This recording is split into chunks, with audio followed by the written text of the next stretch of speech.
Describe any two consequences of Chinese invasion of India in 1962. तो China ने India पर कब अटैक किया? चाइना ने इंडिया पर अटैक किया 1962 में, यानी इंडो चाइना वार का टाइम पीरियड क्या है बच्चों? It was 1962। अब जब चाइना ने इन्वेशन किया तो जब भारत पर चाइना ने अटैक किया तो उसका भारत पर क्या इफेक्ट हुआ? इस वार के बाद भारत पे उसका क्या रिजल्ट होता है, कॉन्सिक्वेंस कैसा होता है, प्रभाव क्या पड़ता है, वो इस क्वेश्चन में पूछा गया है। तो कॉन्सिक्वेंसेस ऑफ चाइनास इन्वेशन, तो चाइनास इन्वेशन के कॉन्सिक्वेंसेस पढ़ने से आगे आपको एक चीज बता दूं कि इस टॉपिक से किस तरह के क्वेश्चन बनते हैं।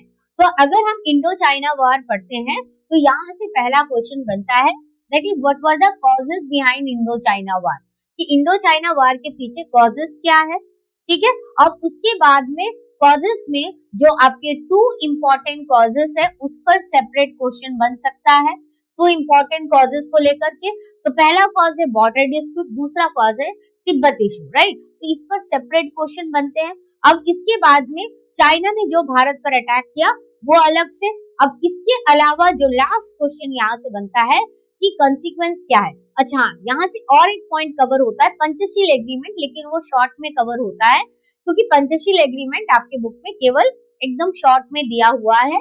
तो पंचशील एग्रीमेंट से किस तरह से इंडिया चाइना के रिलेशनशिप में इंप्रूवमेंट होता है, लेकिन आगे जाकर के 1962 में फिर भी चाइना जो है इंडिया के ऊपर अटैक करता है।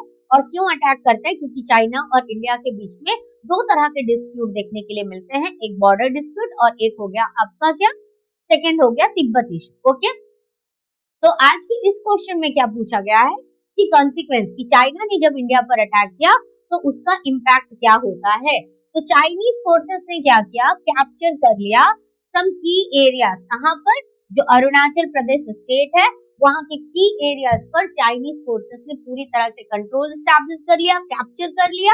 And Ladakh in Jammu and Kashmir, तो उस समय जम्मू एंड कश्मीर स्टेट और वहां पर आपका लद्दाख था, तो लद्दाख के जम्मू एंड कश्मीर के लद्दाख को भी कैप्चर कर लिया। तो कुछ की एरिया, अब लद्दाख के की एरियाज में कौन से एरिया को कैप्चर किया था? दैट वाज अक्षय चीन एरिया, ठीक है। अक्षय चीन एरिया जो है उसको भी चाइनीज फोर्सेस ने कैप्चर कर लिया और वहां पर एक्चुअली उन्होंने एक बॉर्डर रोड्स बना दिया। और वो बॉर्डर रोड जिस जगह पे बनाया है, चाइना क्लेम करता है कि वो इंडिया का नहीं, चाइनीज फोर्सेस चाइना के अंडर में आता है, ठीक है। तो ये पहला जो है इसका कंसीक्वेंस हुआ। नेक्स्ट क्या होता है, it indented India's image at home and abroad. अब इंडेंटेड का मतलब क्या है? तो student very important, Indo China war में इंडिया ने बहुत ही बड़ा डिफीट फेस किया था, हार फेस किया था। और क्यों हार फेस किया था एक्चुअली? तो देखिए, इंडिया 1947 में इंडिपेंडेंस गेन करता है, राइट। अब जब भारत ने इंडिपेंडेंस गेन किया तो क्या ब्रिटिशर्स ने कोई स्पेशल आर्मी स्ट्रक्चर इंडिया का डिजाइन किया था क्या? नहीं, ब्रिटिशर्स ने कोई आर्मी स्ट्रक्चर इंडिया का डिजाइन नहीं किया था। अभी हमारा देश चलना ही शुरू हुआ था और उसमें चाइना ने भारत के ऊपर अटैक कर दिया। अब ये अटैक तो एक तरह से धोखा था ना, तो ये अटैक जो किया उसके लिए इंडिया तो प्रिपेयर ही नहीं थी। और इंडिया प्रिपेयर नहीं थी, इंडिया की मिलिट्री भी उस समय उतनी स्ट्रांग नहीं थी। तो अब इसके वजह से क्या हुआ, इंडिया को हार फेस करना पड़ा। और जिसकी वजह से इंडिया का इमेज जो है होम एंड अब्रॉड, यानी कि अपने देश में, देश के अंदर, लोगों के अंदर, कि इंडियन गवर्नमेंट ने क्या चाइना के इंटेंशन को समझा ही नहीं था कि आखिर जवाहरलाल नेहरू जी क्या कर रहे थे जब चाइना इस तरह की रणनीति बना रहा था, जब चाइना इंडिया पर अटैक करने के प्लान बना रहा था, राइट। तो होम एंड अब्रॉड, विदेशों में भी भारत के लिए जो है भारत की इमेज डाउन होता है। लेकिन इसका एक बेनिफिट भी होता है, that it alerted the Indian leadership to the volatile situation in the north east region of India. तो अब एक और पॉइंट आता है कि नॉर्थ ईस्ट इंडिया जो है, जो एकदम सेपरेट रीजनल पार्ट है इंडिया का, तो वहां पर किस तरह का वोलेटाइल सिचुएशन है, हम उसको अनदेखा करके नहीं रह सकते हैं, because that particular part sharing border with home, that particular part जो है हमारा नॉर्थ ईस्ट, वो चाइना के साथ बॉर्डर शेयर कर रहा है, इवन म्यांमार के साथ बॉर्डर शेयर कर रहा है, बांग्लादेश के साथ बॉर्डर शेयर कर रहा है ना। और इसमें सबसे ज्यादा प्रॉब्लमेटिक एक्चुअली कौन है? सबसे ज्यादा प्रॉब्लमेटिक चाइना है। तो इस जगह पे हमें अपनी फोर्सेस को हमेशा तैनात रखनी होगी। हमेशा कोई भी ऐसे जो इवेंचुअलिटीज हो सकते हैं, कोई भी ऐसे सडन अटैक के लिए भी तैयार रहना पड़ेगा। तो ये अलर्ट जो है इंडियन लीडरशिप को एक सबसे पहला बात एक माने उनको डायरेक्शन मिल गया कि भाई आप उस इलाके को ऐसे छोड़ नहीं सकते हो। And it expose the military weakness of India, जो मैंने ऑलरेडी बताया कि भारत की मिलिट्री वीकनेस को भी एक्सपोज हो गया कि भारत की मिलिट्री कितनी वीक है। तो क्यों वीक थी ये मैंने आपको ऑलरेडी बताया। हाँ, लेकिन इसके बाद भारत ने अपनी मिलिट्री को स्ट्रॉन्ग किया और उसके बाद जब 1965 में पाकिस्तान ने इंडिया पर अटैक किया था तो भारत ने उसका कैसे डटकर सामना किया और कैसे पाकिस्तान को हार देखना पड़ा, ये सब हम जानते हैं।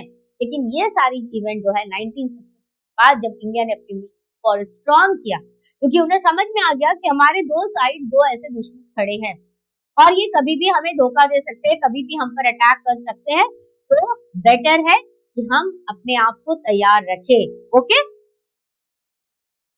And next one, some of the top army commanders. तो कुछ जो टॉप आर्मी कमांडर्स थे उन्होंने या क्या किया, आइदर रिजाइन दिया या तो फिर रिटायर हो गए, क्योंकि ये देखा गया कि ये आर्मी ऑफिसर जो इतने टॉप में बैठे हैं वो भी जो है कुछ जज नहीं कर पाए, सिचुएशन को जज नहीं कर पाए, तो इसीलिए उनके जिम्मेदारी उन्होंने लेते हुए या तो रिजाइन कर दिया या तो रिटायर हो गया।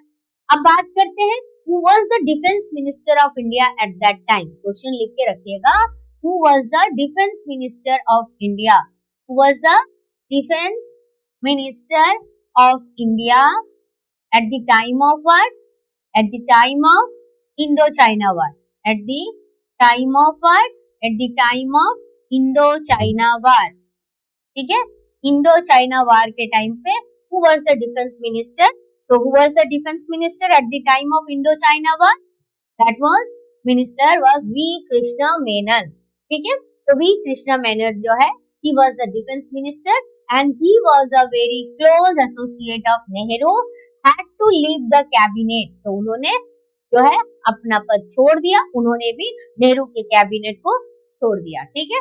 एंड नेहरू स्ट्रैचर, अब नेहरू जी जिनको अपने माने वर्ल्ड लेवल में उनको एक पावरफुल स्टेट्समैन के रूप में जाना जाता था, लेकिन चाइना वार की वजह से नेहरू का जो पर्सनल फिगर है, नेहरू का जो पर्सनल इमेज है वो भी डाउन होता है।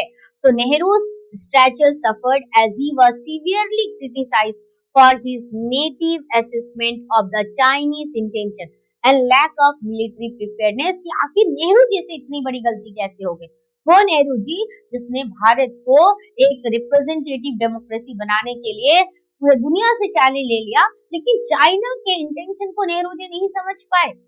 क्या हो गया था उनको कि वो चाइना के इंटेंशन को नहीं समझ पाए और इसके वजह से उनको भी क्रिटिसिज्म फेस करना पड़ा। और पहली बार ऐसा हुआ था, for the first time no confidence motion against his government was moved and debated in the Lok Sabha. पहली बार नेहरू जी के अगेंस्ट में नो कॉन्फिडेंस मोशन, उनके गवर्नमेंट के अगेंस्ट में नो कॉन्फिडेंस मोशन पार्लियामेंट में लाया गया, मूव किया गया। हाँ, ये अलग बात है क्योंकि उस समय मेजोरिटी कौन सी पॉलिटिकल पार्टी की थी, उस समय मेजोरिटी थी कांग्रेस पार्टी की, तो ये नो कॉन्फिडेंस मोशन एक्चुअली पास नहीं हो पाया, लेकिन मूव तो किया गया। थिंग इज व्हाट कि मूव तो किया गया है ना। तो जब मूव हुआ इसका मतलब क्या है, जो कॉन्फिडेंस इनके ऊपर था, जो कांग्रेस पार्टी के ऊपर कॉन्फिडेंस था पहले जनरल इलेक्शन, फर्स्ट सेकेंड और थर्ड जनरल इलेक्शन, लेकिन अब यहाँ से जो है इंडिया का मूड स्विंग देखने के लिए हमें मिलता है।